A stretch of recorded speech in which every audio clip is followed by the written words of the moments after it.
नमस्कार, मैं उर्मिला शर्मा आपका स्वागत करती हूँ अपने YouTube चैनल टीचिंग ट्रिल्स में। टीचिंग ट्रिल्स एक ऐसा स्थान है जहाँ सीखना सिखाना होता है हमेशा बहुत ही आसान और मस्ती भरा।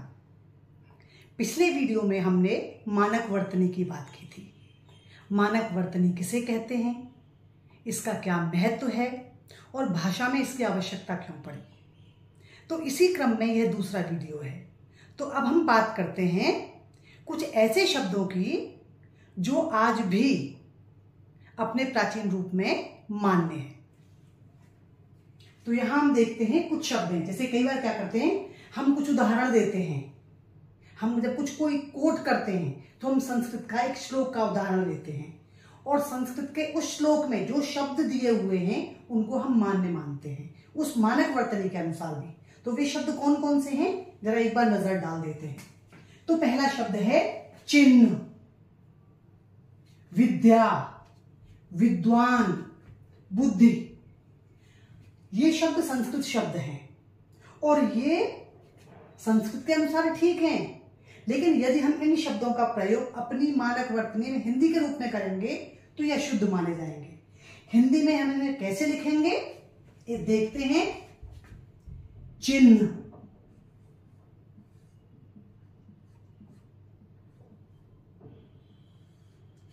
हमने हल चिन्ह लगाया है।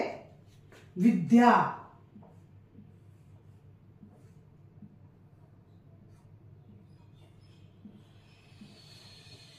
हम इस प्रकार से लगा देते हैं। विद्वान,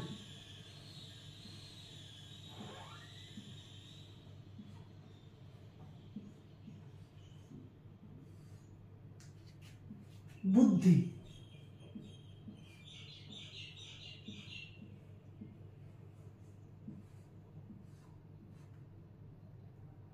बुद्धि। अक्सर मैंने देखा है, हम मानक वर्तनी की तो बात करते हैं, लेकिन अध्यापिकाएं जब शाम पट पर लिखती हैं या बच्चों की नोटबुक में लिखती हैं तो वो हिंदी इस प्रकार से लिखती हैं।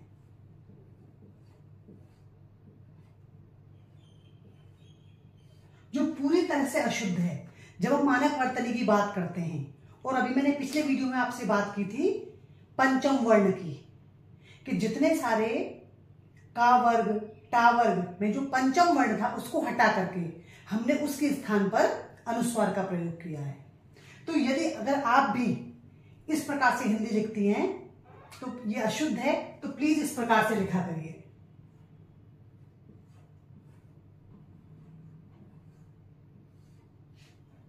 तो ये शब्द हो गया शुद्ध। इसी प्रकार से कुछ लोग लिखते हैं गांधी। गांधी में ना की ध्वनि आ रही है तो चंद्र बिंदु नहीं आएगा, ना आएगा। अब हम बात करते हैं। तो देखिए, अगर मैंने जैसे बात की थी तो हम विद्यार्थियों को उसी हिसाब से सिखाते हैं। यदि विद्यार्थी बहुत, अगर अब कई बार क्या होता है पुस्तकों में इस प्रकार के शब्द आपको लिखे हुए मिल जाएंगे, तो एक हिंदी अध्यापिका होने के नाते आपका ये कर्तव्य बनता है कि बच्चों को उसका शुद्ध रूप बताएं। क्योंकि जब पुस्तकें प्रिंट होती हैं तो उसमें बहुत सारी अशुद्धियां आ जाती हैं, तो आप उनको बताइए कि शुद्ध रूप क्या है। अब हम बात करते हैं कुछ अनुनासिक शब्दों की। वे शब्द जो अनुनासिक हैं लेकिन आपको अनुस्वार होने का भ्रम देते हैं। जैसे शब्द है मैं। अब यहां पर क्या नियम है कि यदि किसी भी शब्द के ऊपर या अक्षर के ऊपर पहले से मात्रा लगी हुई है और वो शब्द अनुनासिक है, वहां चंद्र बिंदु आनी है, तो वहां चंद्र बिंदु के स्थान पर बिंदु आ जाएगा।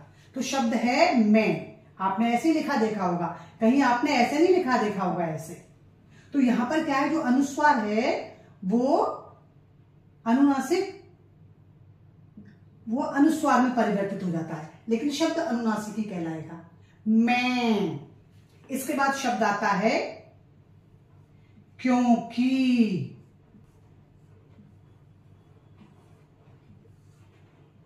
तो ये कुछ ऐसे शब्द हैं जो अनुनासिक हैं, लेकिन क्योंकि उन अक्षरों के ऊपर, उन वर्णों के ऊपर पहले से मात्रा लगी हुई है, इसलिए वहां पर चंद्र बिंदु के स्थान पर बिंदु का प्रयोग किया जाएगा।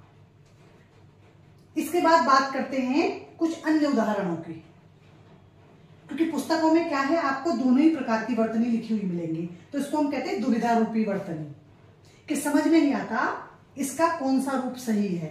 अब जैसे हम बात करते हैं गर्मी, और अगर हम इस प्रकार से इसको लिखते हैं रेफ वाले रा का प्रयोग करते हुए, तो ये हो जाएगा गर्मी। दूसरा शब्द है बर्तन,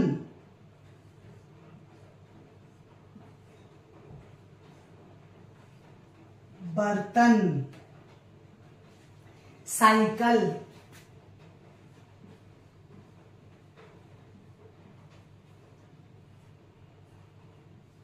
ये अंग्रेजी भाषा का शब्द है।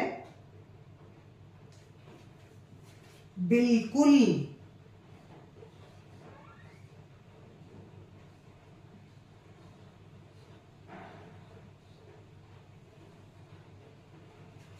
दोबारा, दोबारा।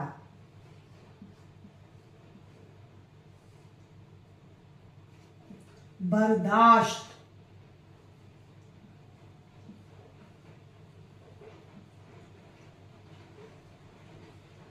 बर्दाश्त। इस शब्द को थोड़ा अलग कर देती हूं, फुर्सत।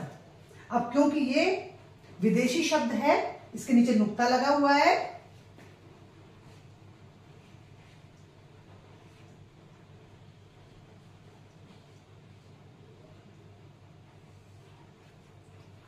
विद्वानों ने इन दोनों ही शब्दों को शुद्ध माना है। लेकिन एक अध्यापिका होने के नाते मैं आपको बताना चाहूंगी कि अगर बच्चे छोटी कक्षा में हैं तो आप इस रूप को स्वीकार कर सकते हैं, लेकिन विद्यार्थी अगर चौथी क्लास का, दूसरी क्लास तक में और तीसरी क्लास तक में, आप इस रूप को एक्सेप्ट कर सकते हैं। लेकिन जैसे विद्यार्थी बड़ी कक्षा में आता है तो उसको रेफ वाले रा का प्रयोग बताइए। उस समय दूसरी कक्षा में या तीसरी कक्षा में हम इस शब्द को स्वीकार कर लेंगे, लेकिन जैसे ही विद्यार्थी बड़ी कक्षा में आएगा तो उसको इस रूप से परिचित कराइए और बताइए यही रूप ही शुद्ध है। जिस प्रकार से गर्मी, बर्तन, साइकिल, ये शब्द है बिल्कुल, जबकि शब्द है बिल्कुल। दोबारा, दोबारा, दो बार।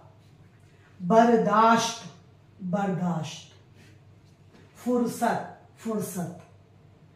तो मैं आशा करती हूं कि इस तरह से आपके शायद जो भी डाउट होंगे वो क्लियर हो गए होंगे, क्योंकि कई बार आप देखते हैं एक ही पुस्तक में एक ही शब्द के दोनों रूप ही आपको मिल जाते हैं। विद्यार्थियों के समक्ष भी बड़ी समस्या उत्पन्न होती है कि कौन सा शब्द सही है और कौन सा शब्द गलत है। तो विद्वान इन दोनों को ही सही मानते हैं, लेकिन मेरा आपसे अनुरोध है कि जो बच्चे को शुद्ध रूप है वो सिखाइए।